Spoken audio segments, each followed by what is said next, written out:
welcome to another installment of Metalhead Central, the show where I take an honest look at the harder side of music and give it an honest rating. As I said at the end of last week's review, I'm absolutely excited for this one because I get to examine an album from arguably the most important icon in heavy metal and heavy music history.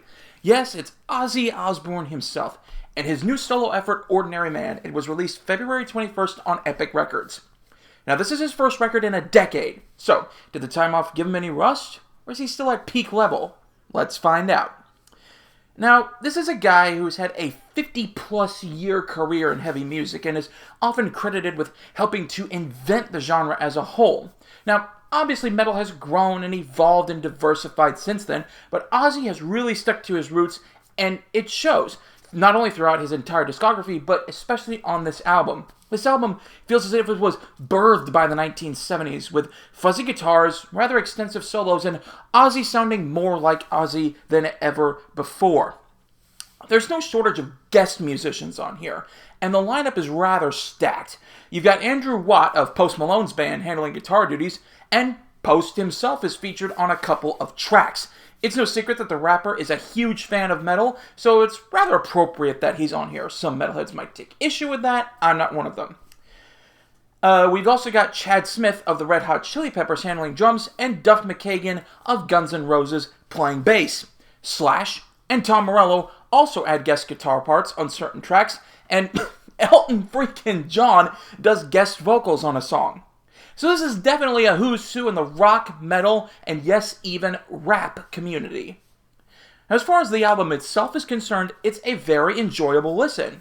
Right off the bat, you're thrown into this beautiful soundscape that's filled to the brim with both a lack of restraint and all the restraint in the world.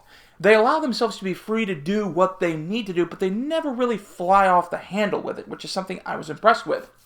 The album has a very good flow to it. It's a terrific flow, and there's an understanding of musical dynamics on here that I haven't seen on the last couple of albums that I have gone through, especially that Suicide Silence album. But throughout this beauty and overt musicality, there's a monster lurking, a big one. You can feel it creeping through this album, and it almost succeeds in its mission to destroy you, but it never really does.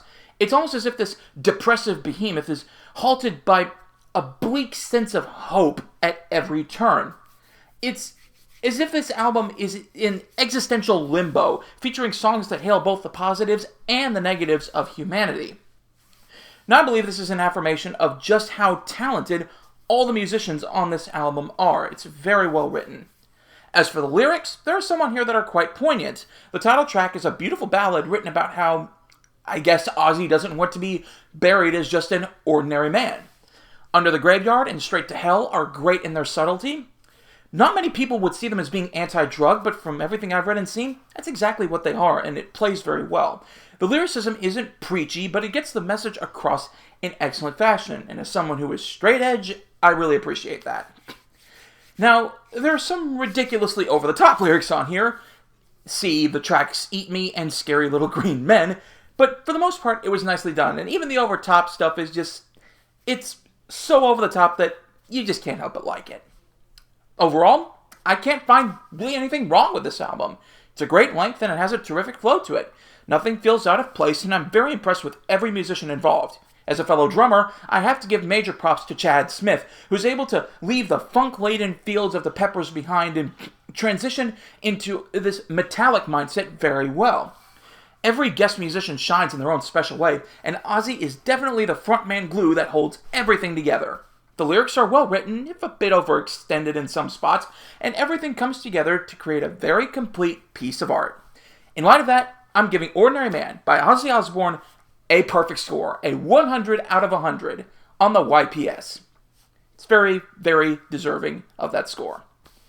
Thank you so much for watching. Click like and please subscribe to the channel. Next week is another review that I'm really stoked for because this is a band that has yet to really put out anything that I've been disappointed in. Of course, I'm on one side of a very large debate. It's Five Finger Death Punch's new album, Fate, and I'll be examining it. I hope you'll join me.